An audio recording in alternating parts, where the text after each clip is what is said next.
Okay, now this chapter explores iPhone Camera 101, and what we're going to do with this is really get comfortable with the native camera features as it comes on our iPhones. Now, I know you're all going to have different model iPhones, so that's okay. I'm going to speak generically about things that are iPhone centric in the camera systems, and then depending on the model you've got, you can adapt that knowledge to suit an older or a newer model. That's all good. This is actually the back camera on your phone. The other camera on the screen side is called our front-facing camera, our true depth camera. Let's optimize your camera settings. Let's talk about how we can tweak these things to make them work the absolute best they possibly can for your filming. Now, the very first thing I'm going to give you in the way of some practical tips is to show you how to lock the exposure and the focus on your iPhone's native camera app, because a lot of people don't know how to do that. Okay, so we popped down to my local beach today. It's a little bit overcast, but it's still a good opportunity to show you how we can do some fine tuning of our exposure and our focus. Now, if I simply tap in the middle of the screen there, it'll take the exposure and the focus from that little receptacle where I'm touching. If I tap and hold, we get the AF lock dialog box coming up on the top there. Now, with the little sun symbol, if I simply stroke up, you'll see that I start overexposing the image. You can see we lose the detail in the sky there. And if I start sliding that down, we start getting the color and the detail back in the sky and in the foreground, beautifully exposed. And it's only at that point when we're happy to shoot and we've got our exposure right, we press the record button and start shooting. Okay, now I'm going to show you a really good example of how this focus works in the automatic setting. Now, I've not tapped anywhere in the middle of the screen there. You can see in the extreme foreground here that this metal railing is in crisp focus, but watch what happens when I move the camera. You'll see that it'll automatically shift the focus to the background. Now, if I'm doing a little camera move and I'm actually trying to go from this handle and reveal an empty background there, that's actually annoying having that focus shift. So if I tap and hold on the foreground metal railing, and then move the camera around, you'll see that there's no shifting in our focus. It stays fixed. No matter where I move the camera, the focus point stays on that foreground element. So that's how we use the AF lock on our iPhone's camera, and it's essential to making sure you get nice consistent imagery, particularly with your video recordings, because the one thing you don't want to see with your video when you're filming on your iPhone is the exposure and the focus just going woo, in and out as you're moving around in an environment. You want to see that that's locked off and consistent all the way through. So pressing and holding AF lock and using that little sun symbol to manually fine tune is the way to go. Now, another important thing to know is that there's more than one way to actuate the shutter on your iPhone's camera app. We can see we've got the main primary shutter button within our camera app here, and when we press that, it happily takes a photo. Did you know that you can also actuate the shutter by pressing the volume, either up or down, doesn't matter. That will also actuate the shutter, and similarly, if you're in video mode, it'll let you start recording or end recording, doesn't matter which one you press. Now, the other thing that means you can do, your lightning connector earbuds that came with your iPhone. Now, if we plug those in, I'm going to show you a very cool trick. You can use these as a remote shutter activation device. Now, on the end of one of your earbuds, you've got this volume control here with the little up and down buttons. So simply pressing the volume on the lead will start and stop the shutter as well. Now let's have a bit of a look at the different camera modes you have natively on your iPhone, because there's a lot of fantastic modes on there and you may not have played with all of them. So natively, when you fire your camera up, it comes up on the photo camera setting. This obviously allows you to take just basic photographs. When of course we switch over to portrait mode, it gives us the ability to use that beautiful shallow depth of field effect, that AI technology, computational imaging, that allows us to blur out the background within an image as well and create that nice layered focus. And Pano gives us the ability to record or capture imagery in a nice super panorama way. Now, interestingly, did you know that when you are in Pano mode, you don't have to start taking the picture from the left where the direction of the arrow natively sits. You can simply touch the arrow and it'll flip across to the right hand side, so you can choose from which end of frame you want to start your panorama picture. Now let's explore some of the video modes within our iPhone as well, because they're pretty exciting. One swipe across from photo to the left, we get the standard video mode, and this just records video in standard video frame rates. One swipe again to the left and we activate the slow-mo mode, and this of course allows us to record in one of two different slow-mo frame rates.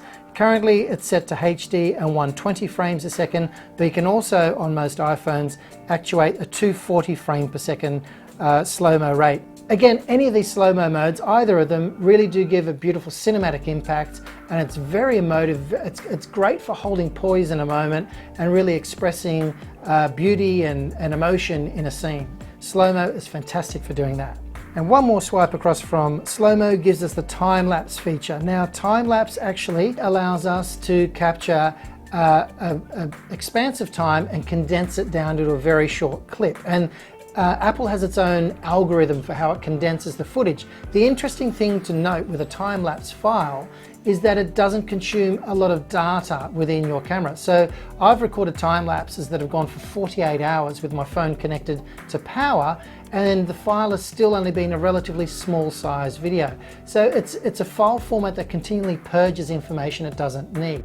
Now, one of the things that I will beg and plead that you never ever do on your smartphone, you must promise me you won't do this, and that is digital zooming. It is a no-no, particularly in video mode, because all that digital zooming is doing is enlarging the pixels that the sensor is capturing. It's not actually giving you extra resolution, it's cropping in on the available resolution you've already got within your sensor, and that is no good. No more of this pinching and zooming to get in and out of a picture. If you need to get closer to something and reframe and get tighter in on the shot, move yourself in closer to the object or the scene so that you actually enlarge it within frame. That's the safest way to do it, or else the other way to do it is put an accessory lens on, or if you've got multiple lenses on the back of your camera, switch to your telephoto lens and use that one to come in nice and tight on the scene. Now on that, it's important to note that if you do have multiple lenses on the back of your camera, you can actually physically switch between which lens you're using to optically capture the image by tapping on this symbol on the screen here. Now if I look at this iPhone picture I've got in front of me here, I've got a 1 times in a little circle. Now if I tap on that, it'll give me a 2 times. So that's actually switching through to the 2 times telephoto. And if I snap and just lock the exposure and focus there on the camera that's recording us and hit that 2 times, I go back to a 1 times, to a wide angle. So that's using the wide angle lens, and if I tap again on the 2, it goes to the telephoto lens. That's the only way we should be using our camera to actually zoom in on something without physically moving ourselves closer to the subject. One other question I always get asked is, Jace, should I be filming in landscape or in vertical aspect ratio? Well, this is a bit of a conundrum because now we have more and more formats coming out where we are happy to see things in a vertical video format. You know, video was always a landscape medium, always historically. That's the way we watched pictures on televisions and cinema screens and on our computers. But now, because we've mobilized our viewing habits and we've got phones that we watch content on, sometimes we're watching things in a vertical format. So the best answer I've got for you in regards to shooting horizontal or vertical is you need to think about the end output, the end channel you want to share your content on. Now there's a couple of things you need to know about fine-tuning the settings in your iPhone as well. So you can tweak the camera preferences that you can shoot with. So starting on your home screen, if you navigate your way to your settings and then scroll through to camera, just here.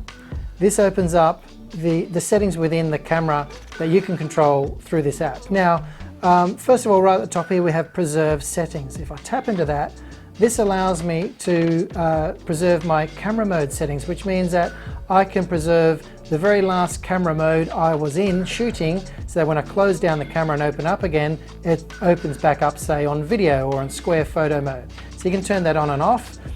If you have it turned off, it'll by default load up on photo straight away, whereas if I have it turned on, it'll just preload whatever the last camera mode setting was that I was using. Similarly, you can do the same with creative controls. So if there's a particular filter, light or depth setting that you're using within a camera mode, having this turned on preserves that, so when you open up next time it brings in the same settings. And you can also turn on and off live mode here to preserve the live mode setting rather than automatically having it reset to live photo every time you turn your app on. So we go back to camera. Grid, this is a fantastic one. Now when we turn on grid, mine's always on. When we turn this on, it gives you our rule of thirds, our compositional grid across the screen, which I'll show you in a separate shot in a moment. That's really good for helping to actually understand how to keep things nice and straight and aligned spatially within your composition. Record video, if we tap into that for a second, it gives us all these different video resolutions we can actually record video at. And there's a bit of an explanation below here to show you what each of those types of frame rates and resolutions actually means in respect to data and resolution. We also have a setting here in later model iPhones for auto low light frames per second, which means regardless of whether you're shooting on 30 or 60 frames per second for video, in low light it may defer to a 24 frame per second mode to help let the camera sensor suck in more light basically for the image to help preserve image quality and stop it from getting all grainy and dotty. Right on the bottom here we've got lock camera, which means do not automatically switch between cameras while recording video. So you can have that on or off if you want to not switch between front and back cameras, or if you do, make sure it's turned on.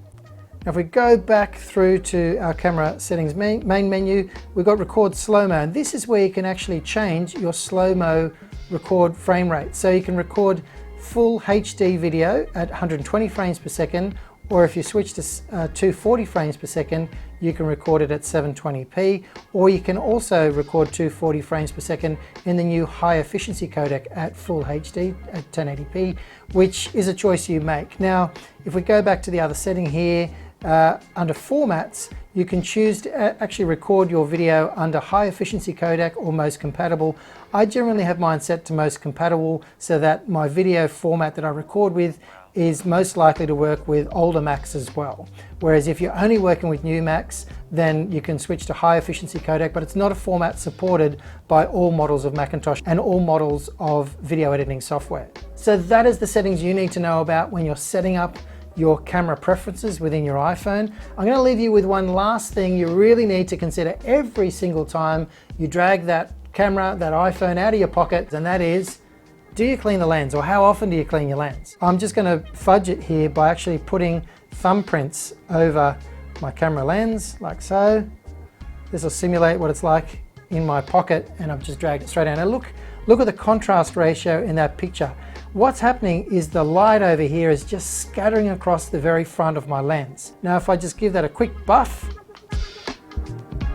on the lens, look at the difference. Look at the difference in clarity there. Straight away we can see the image, it's nice and crisp and clear, and we can do something with it. Whereas as soon as we have it caked over with fingerprints, look at the mess that creates. It can't even focus, it's having trouble. So always make sure you give your lens on your phone a nice quick wipe before you take any kind of imagery with your iPhone's camera. Quick tip, it's going to save your life numerous times over.